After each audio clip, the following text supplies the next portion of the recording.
বক্তব্য রাখবেন রাজবাড়ী গণমানুষের নেতা, রাজবাড়ী পৌরসভা 3 বারের নির্বাচিত মেয়র, রাজবাড়ী 1 আসন থেকে জাতীয় সংসদ সদস্য যিনি হয়েছিলেন, আমাদের রাজবাড়ী জেলা বিএনপি সংগ্রামী সাবেক সভাপতি, কেন্দ্রীয় নির্বাহী কমিটির অন্যতম সদস্য যিনি আগামী দিনে মন্ত্রী পরিষদে থাকবেন, আমাদের অভিভাবক রাজবাড়ী জেলায় যে 5টি থানা আছেন সেই 5টি থানার অভিভাবক, আমাদের মহান নেতা, আমাদের রাজবাড়ীর উন্নয়নের উপকার আলীনাথ মামুদ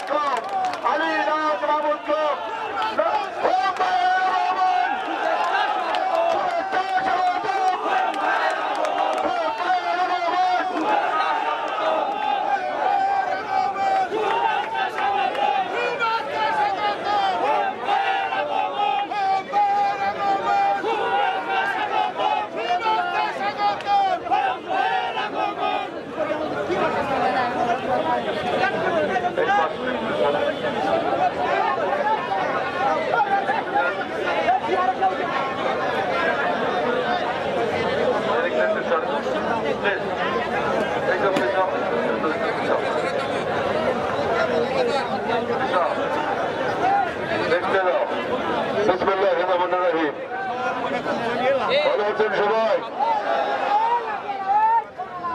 জনাব সভাপতি, আমাদের বন্ধুবান আপনাদের সাবেক চেয়ারম্যান জনাব আবুল হোসেন,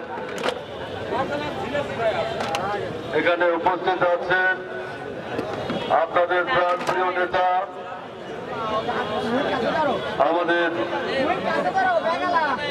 রাজবাড়ী জেলা, শুধু রাজবাড়ী 2 নয়, রাজবাড়ী জেলার আপামর জনতার অভিভাবক, আমাদের সকলের নেতা জনাব কে বলেন তো,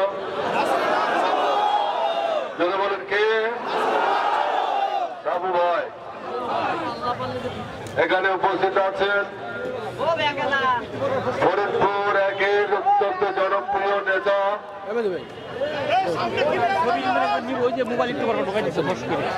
বাংলাদেশ জাতীয়তাবাদী দল থেকে একসময় নির্বাচিত সংসদ সদস্য,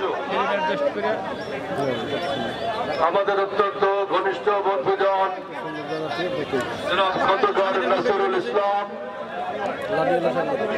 এখানে উপস্থিত আছেন, একসময় বৃহত্তর ফরিদপুরের অভিভাবক, আমাদের নেতা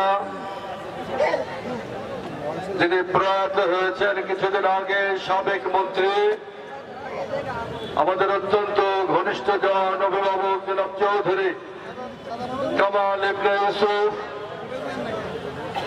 যার পায়ের স্পর্শ গোটা ফরিদপুর জেলার সর্বত্র ছড়িয়ে ছিটিয়ে আছে। এই বালিয়াকান্দিতেও তিনি বহুবার এসেছেন।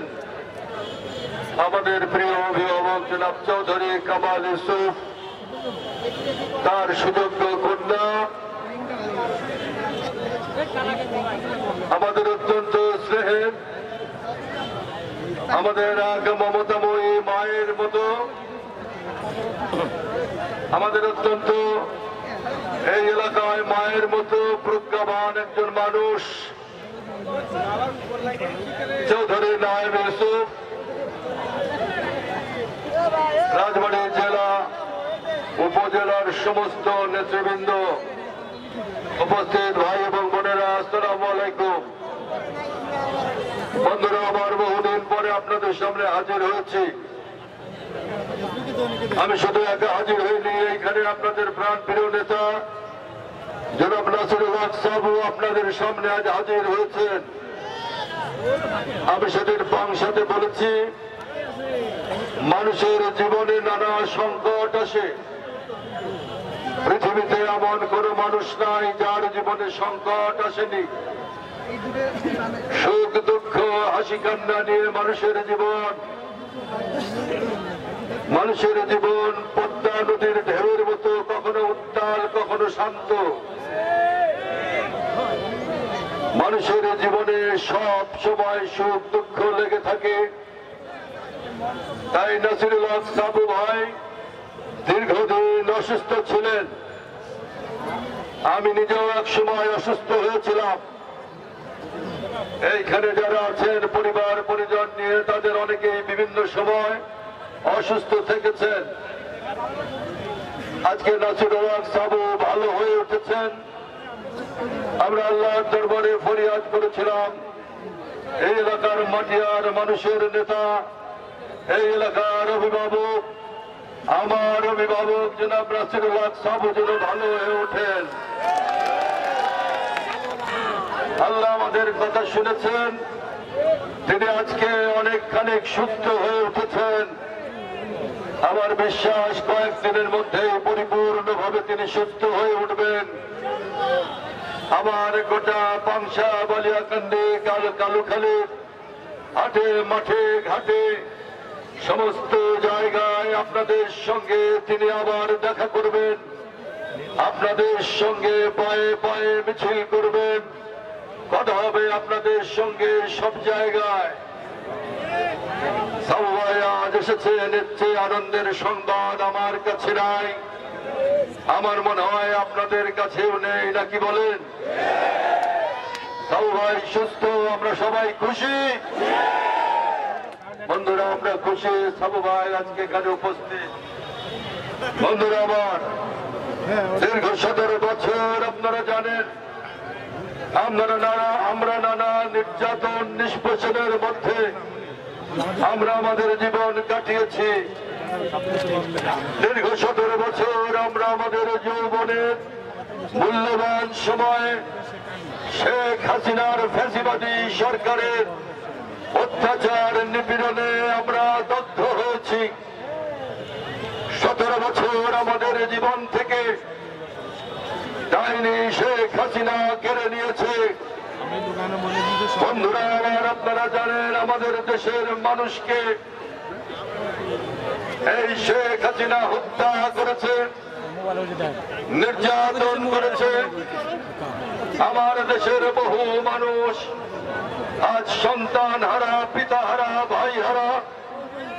বহু মানুষ এখনো অপেক্ষায় আছে, হয়তোবা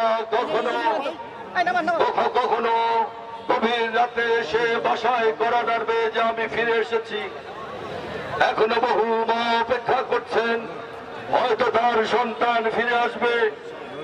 এখনো বহু বাচ্চা সন্তান অপেক্ষা করছেন, হয়তো তার পিতা ফিরে আসবেন। হাজার হাজার মানুষকে গুম করা হয়েছে, হত্যা করা হয়েছে। হাজার হাজার লক্ষ লক্ষ নেতা কর্মীকে গ্রেপ্তার করা হয়েছে, মিথ্যে মামলা দেওয়া হয়েছে। আপনাদের এই এলাকার আবুল চেয়ারম্যান, আপনাদের নেতা মশিউল আজম চূন্য, আপনাদের নেতা ওহাব মন্ডল, আপনাদের নেতা বাচ্চু চেয়ারম্যান, আপনাদের নেতা মহসিন, আপনাদের নেতা শওকত মৃধা সহ বহু নেতা কর্মী কারাগারে গেছেন। বন্ধুরা আমার, সারা বাংলাদেশের মতো এই বালিয়াকান্দিতে বহু নেতা কর্মীকে পুলিশ ধরেছে আওয়ামী লীগের নিষ্পেষণে। কারাগারে রন্ধ প্রকোষ্ঠে তারা দিন কাটিয়েছেন। আমার বহু নেতা কর্মীর নামে মিথ্যা মামলা দেওয়া হয়েছে। সেই মামলার দণ্ড নিয়ে বহু নেতা কর্মী বনে জঙ্গলে বনে বাজারে ঘুরে বেরিয়েছেন। বন্ধুরা আমার, আপনারা জানেন আমাদের মমতা মহিমা বেগম খালেদা জিয়াকে মিথ্যে মামলা দিয়ে তাকে দীর্ঘদিন কারাগারে আটকে রেখেছে। জীবনের দীর্ঘ সময় কারাগারে তিনি আটক থেকেছেন। মিথ্যা মামলায় কারাগারে আটক থেকে তিনি আল্লাহর কাছে ফরিয়াদ করেছেন এই অন্যায়ের জন্য বিচার হয়। বন্ধুরা আমার, আপনারা জানেন আমাদের নেতা জনাব তারেক রহমান মনে গভীর বেদনা নিয়ে, শরীরে অত্যাচারের ক্ষত নিয়ে সুদূর লন্ডনে দীর্ঘদিন তিনি রয়েছেন। তাকে এই ফ্যাসিবাদী সরকার শেখ হাসিনার সরকার দেশে ফিরতে দেয়নি। বন্ধুরা আমার নেতা লন্ডনে বসে বাংলাদেশের 18 কোটি মানুষকে নেতৃত্ব দিয়েছেন।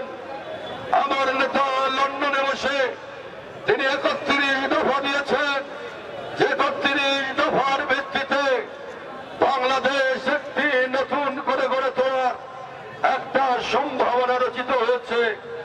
বন্ধুরা আমার, আজকে ফ্যাসিবাদী শেখ হাসিনা পালিয়েছে, আজকে নতুন একটা সম্ভাবনার সৃষ্টি হয়েছে। এই নতুন সম্ভাবনাকে আমাদের কাজে লাগাতে হবে। আজকে ফ্যাসিবাদ পালিয়েছে, কিন্তু বাংলাদেশে আজকে নতুন করে আজকে বেগম খালেদা জিয়ার নেতৃত্বে, জনাব তারেক রহমানের নেতৃত্বে 31 দফার ভিত্তিতে এক নতুন বাংলাদেশ আমাদের গড়ে তুলতে হবে। বন্ধুরা আমার, আমি তাই আপনাদের বলবো যে আসুন, আজকে এক গভীর ষড়যন্ত্রের মধ্যে আমরা দাঁড়িয়ে আছি। ফেব্রুয়ারি মাসে নির্বাচন হবার কথা, কিন্তু দেশে এবং বিদেশে আজকে আমাদের নেতা যাতে বাংলাদেশে ফিরে আসতে না পারে, তারেক রহমান প্রধানমন্ত্রী হবেন, বাংলাদেশ বদলে যাবে, এই আশঙ্কায় আজকে ভারত থেকে শুরু করে আজকে নানা মহল আজকে ষড়যন্ত্রে লিপ্ত হয়েছে।